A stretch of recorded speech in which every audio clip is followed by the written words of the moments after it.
सूर्य देवता का यह स्वर्णिम प्रकाश बहुत ही प्रकाशमयी और ऊर्जामयी है। आप सब देख रहे हैं सूर्यास्त का यह समय है। सूर्य का प्रकाश चारों ओर अपने लालिमा को छाया हुआ है। यह स्वर्णिम कलर जब सूर्य उदय होता है तब या फिर सूर्यास्त के समय ही दिखाई देता है। यह स्वर्णिम कलर बहुत ही प्रकाशमयी, ऊर्जामयी और अपने अंदर प्राण शक्ति छुपाए हुआ है। इसीलिए भारत देश में सूर्य उदय और सूर्य अस्त के समय भगवान सूर्य देवता की उपासना का विधान था। जब इस समय यदि कोई बच्चा भगवान सूर्य देवता का ध्यान करता है मस्तिष्क मध्य में, भूमध्य में, त्रिकुटी स्थान पर, दोनों भवों के बीच में, तो उसकी स्मरण शक्ति बहुत तेज होती है।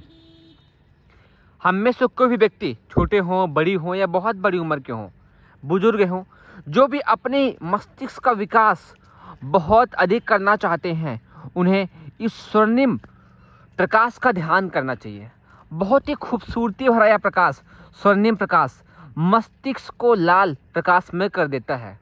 पूरे शरीर में रक्त का संचार कर देता है। पूरे शरीर की नस नाड़ियों में प्रकाश ऊर्जा भर देता है। जैसा कि आप जानते हैं, भारत देश में सूर्य की उपासना कई रूपों में होती है।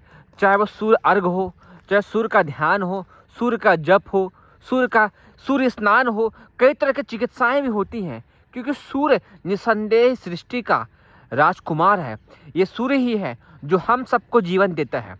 सही कहा जाए तो इस सृष्टि में जल, अन्न के सिवा सूर्य की प्राण शक्ति ऊर्जा भी हम सबको मिलनी बहुत अधिक आवश्यक हो जाती है।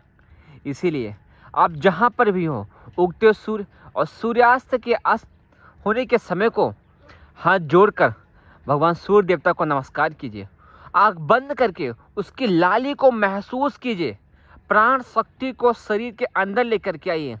निसंदेह सूर्य का स्वर्णिम प्रकाश आपके शरीर को ऊर्जा से भर देगा। भारतीय ऋषियों ने तो बार बार कहा है, सूर्य का ध्यान आपके शरीर की सभी नस नाड़ियों को प्राण शक्ति से ऊर्जा से भर देगा। शरीर में उपस्थित सभी रसायनों की पूर्ति कर देगा, सब धातुओं को बढ़ा देगा। सूर्य निसंदेह सृष्टि का प्रत्यक्ष देवता है। बच्चों को तो खास कर चाहिए कि सूर्य का स्नान करें, खुले शरीर में सूर्य की धूप का सेवन करें। और यह स्वर्णिम कलर जो कि आपको दिखाई दे रहा है, बहुत ही स्वर्ण के समान सुंदर, लाली में, ऊर्जा में आपके शरीर की नस नाड़ियों को भरने वाला है। तभी तो भारत देश में लंबे समय तक लोग देर देर तक भगवान सूर्य का ध्यान करते हैं। और सही कहें तो जो विशाल गायत्री परिवार है, वह प्रतिदिन सूर्य उदय और सूर्य अस्त के समय ध्यान करने का विधान है।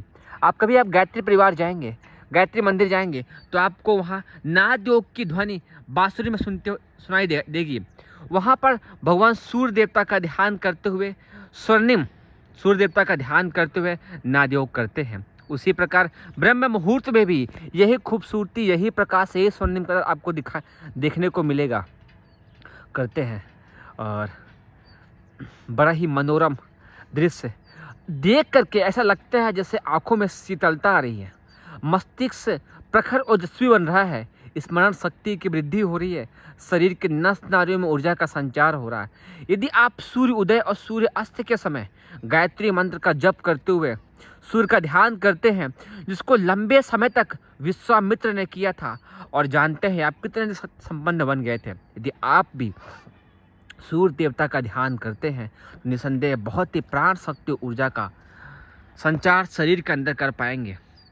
इसमें एक बात ध्यान देने की है, वही है कि सूर्य देवता अपने शक्ति प्रतिक्षण बहुत अधिक मात्रा में हम सबको देते हैं।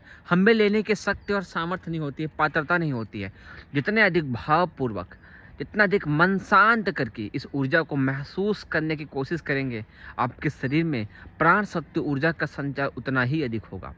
सूर्य देवता हम सबके शरीर में प्राण शक्ति ऊर्जा, बल, तेज का संचार करें, नस नाड़ियों में ओज का संचार करें, परिवार में खुशहाली दें, ऐसा भाव करते हुए स्थिर रहना चाहिए।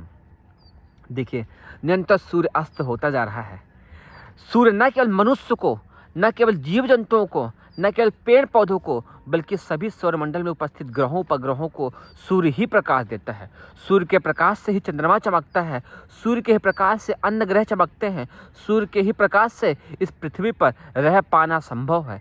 क्योंकि आप जानते ही हैं कि सूर्य का प्रकाश यदि पृथ्वी पर थोड़ा सा अधिक हो जाए तो पृथ्वी जलकर आग का गोला बन जाए, और यदि प्रकाश कम हो जाए तो पृथ्वी ठंडी पड़ जाए और ठंडी प्रदेश बन करके रहना जाए या रहना मुश्किल हो जाए। सूर्य की प्रकाश की किरणें बहुत ही अधिक समझदारी से, बहुत ही फिक्स मात्रा में इस धरती पर आती हैं, तभी यहाँ पर जीवन संभव है। बड़ा ही सुंदर मनोरम दृश्य, स्वर्णिम कलर, सूर्य देवता अस्त होते हुए, सूर्यास्त का यह समय आपके शरीर को ऊर्जा से भरे, आप नादयोग करें, प्राण शक्ति से भरें, ऐसी मनोकामना भगवान से प्रार्थना है। हे सूर्य देवता, आप कल पुनः आइए हमारे शरीर में, अन्य जीव जंतुओं के शरीर में, पेड़ पौधों के शरीर में प्राण शक्ति ऊर्जा का संचार कीजिए। और बारंबार सूर्य देवता को नमन, सूर्य देवता को नमस्कार करते हुए कहते हैं, जिस माँ के पेट में बच्चा हो, यदि वह प्रकाश का ध्यान, भगवान सूर्य का ध्यान पेट पर करे तो बच्चा प्रतिभाशाली, प्राणवान, ऊर्जावान, बुद्धिवान, ओजस्वी, तेजस्वी, बलशाली बनता है। सही कहे तो भरत, कर्ण जैसे महान महापुरुष, महादेवताओं की जो सत्य संपन्न थी, उनकी माताओं ने सूर्य देवता से ही वो शक्तियाँ पाई थी। और आज की माताएं भी जो बलशाली संतानें चाहती हैं, वो सूर्य देवता का ध्यान करके बहुत ही प्रतिभा संपन्न, अद्भुत प्रतिभा संपन्न सूर्य की शक्तियों को पा करके अच्छी संतान पा सकती हैं। जो बुजुर्ग हैं, जिनके शरीर में नस नाड़ियों में रक्त का संचार कम हो रहा है, नस नाड़ियों में प्राण का संचार कम हो रहा है, उस सूर्य का ध्यान, उगते सूर्य और डूबते सूर्यास्त का समय का ध्यान करके शरीर के नस नाड़ियों को मजबूत बना सकते हैं। यह सूर्य देवता का प्रकाश आपको बल और तेज दे, इसी भाव से सूर्य देवता को विदा करते हैं। और देखिए कितना स्वर्णिम कलर, बड़ा ही मनोरम दृश्य, बड़ा ही शांतिमय दृश्य। और चलिए सूर्य देवता को नमस्कार करते हैं, और हम सब इसी प्रकार भगवान सूर्य देवता की ऊर्जा पा करके निरंतर प्रतिभा संपन्न, प्राणवान, बलवान बने रहेंगे। आप सभी को बहुत बहुत धन्यवाद।